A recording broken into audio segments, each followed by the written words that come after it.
Bienvenue à tous, chers amis, pour cette réflexion profonde sur la méfiance et la croyance.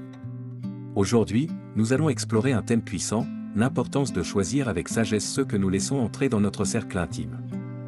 Dans notre quête de croissance spirituelle, nous découvrons que nos choix en matière d'amitié et de confiance peuvent avoir un impact profond sur notre parcours de foi. Alors, ouvrons nos cœurs et nos esprits à cette exploration. Dans cette première partie, nous plongeons dans l'importance cruciale de choisir judicieusement les compagnons de voyage dans notre vie. La Bible nous exhorte à cet égard, dans Proverbe 13h20, « Celui qui fréquente les sages devient sage, mais l'ami des insensés s'en trouve mal. » Cette sagesse nous rappelle que nos amis et ceux que nous laissons entrer dans notre cercle intime ont une influence significative sur notre vie spirituelle. En tant que croyants catholiques, nous comprenons que nos choix d'amitié ne sont pas anodins. Nos amis peuvent soit nous aider à grandir spirituellement, soit nous éloigner de notre foi. Il est essentiel de choisir des compagnons de voyage qui partagent nos valeurs et notre foi, car ils peuvent nous soutenir dans notre cheminement spirituel.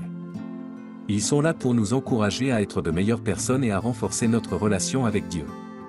Cependant, nous devons également être conscients des amis qui peuvent nous éloigner de notre foi. Ces amis peuvent nous entraîner dans des comportements ou des croyances qui vont à l'encontre de notre spiritualité. Par conséquent, la première étape de notre parcours consiste à être conscient de l'impact que nos amis ont sur notre vie spirituelle. Nous devons être vigilants dans le choix de nos compagnons de voyage, car leurs actions et leurs paroles peuvent influencer notre comportement et notre foi. En choisissant judicieusement ceux que nous laissons entrer dans notre cercle intime, nous nous assurons que notre chemin spirituel reste aligné sur nos valeurs et notre croyance en Dieu. Dans cette deuxième partie, nous aborderons les signes cachés que la vie nous réserve.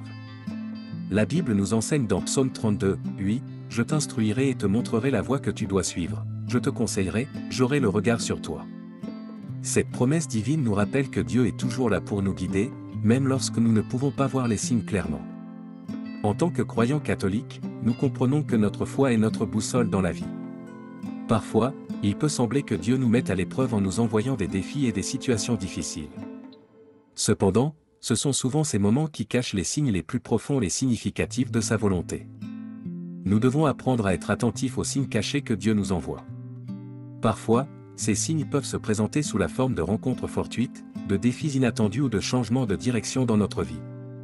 Bien que nous ne puissions pas toujours comprendre immédiatement leur signification, nous devons avoir confiance en Dieu et en son plan pour nous. L'histoire de notre foi est remplie d'exemples de personnes qui ont été confrontées à des circonstances apparemment impossibles, mais qui ont choisi de faire confiance à Dieu. Abraham a été mis à l'épreuve lorsque Dieu lui a demandé de sacrifier son fils Isaac, mais il a obéi, et Dieu a pourvu à un bélier pour le sacrifice. Cet acte de foi a été récompensé. De même, nous devons avoir foi en Dieu, même lorsque les signes semblent cachés ou que les défis semblent insurmontables.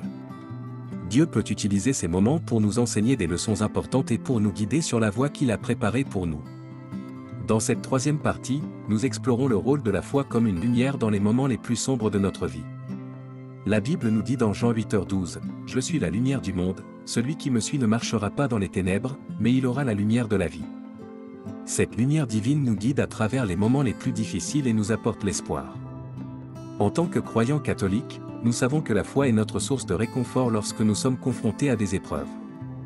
Les moments de désespoir et de ténèbres peuvent nous accabler, mais c'est précisément dans ces moments que notre foi brille le plus fort.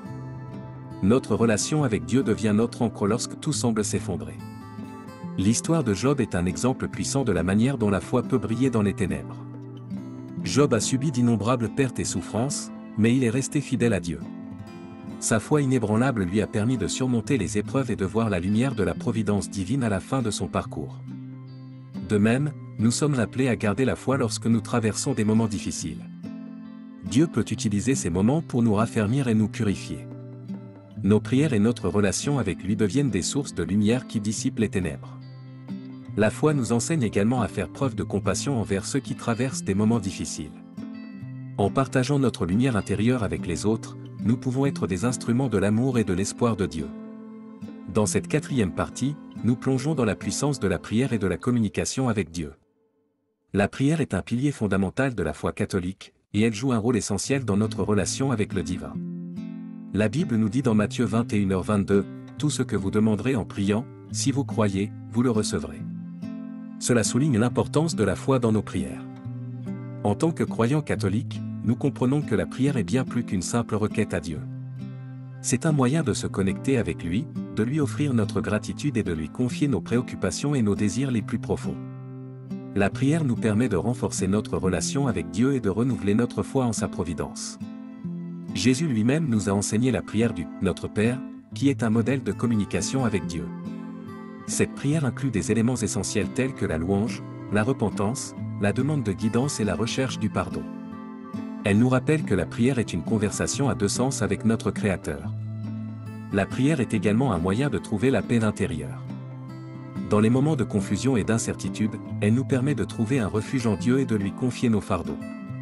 La Bible nous dit dans Philippiens 4, 6-7, « Ne vous inquiétez de rien, mais en toute chose, par la prière et la supplication avec reconnaissance, faites connaître vos demandes à Dieu. Et la paix de Dieu, qui surpasse toute intelligence, gardera vos cœurs et vos pensées en Jésus-Christ. » La prière nous rappelle également l'importance de la foi. Nous devons croire que Dieu entend nos prières et qu'il agira selon sa volonté et en temps voulu. Cela exige une confiance profonde en sa sagesse et en sa bonté. Dans cette dernière partie, nous explorons l'impact que notre foi peut avoir sur le monde qui nous entoure. Notre croyance en Dieu et en sa bonté peut être une source d'inspiration pour les autres et peut apporter une lumière précieuse à ceux qui sont dans l'obscurité. La foi nous pousse à agir avec compassion et à tendre la main à ceux qui souffrent. La Bible nous dit dans Jacques 2, 14-17, « Que sert-il, mes frères, si quelqu'un dit qu'il a la foi, et qu'il n'ait pas les œuvres? La foi peut-elle le sauver? Si un frère ou une sœur sont nus, s'ils manquent de la nourriture de chaque jour, et que l'un d'entre vous leur dise, « Allez en paix, chauffez-vous et vous rassasiez. » Sans leur donner ce qui est nécessaire à leur corps, à quoi cela sert-il? Il en est ainsi de la foi, si elle n'a pas les œuvres, elle est morte en elle-même. Cela signifie que notre foi doit se traduire en actions concrètes. Nous devons être des agents de changement positif dans le monde en agissant avec amour et compassion envers notre prochain. En servant les autres, nous reflétons la lumière de Dieu et montrons au monde la puissance de la foi en action. Notre foi nous rappelle également de témoigner de l'amour et de la vérité de Dieu. Nous sommes appelés à partager notre expérience de la foi avec les autres, à apporter la bonne nouvelle de l'Évangile et à montrer comment Dieu peut transformer des vies. En faisant cela, nous devenons des témoins vivants de la puissance de la foi. La foi nous donne également la force de persévérer dans les moments difficiles. Quand nous sommes confrontés à des défis apparemment insurmontables, notre foi nous rappelle que Dieu est avec nous et qu'il peut nous aider à surmonter toutes les adversités. Cette confiance en Dieu nous donne la détermination de ne jamais abandonner, même lorsque la vie devient difficile. En conclusion, la foi catholique est une source de lumière qui éclaire notre vie et celle des autres. Elle nous pousse à agir avec amour et compassion, à témoigner de la vérité de Dieu et à persévérer dans les moments difficiles. Notre foi est un trésor précieux qui peut apporter une transformation positive au monde qui nous entoure et qui peut éclairer notre propre chemin dans la vie. Elle est un don divin qui mérite d'être chéri et nourri tout au long de notre parcours de foi.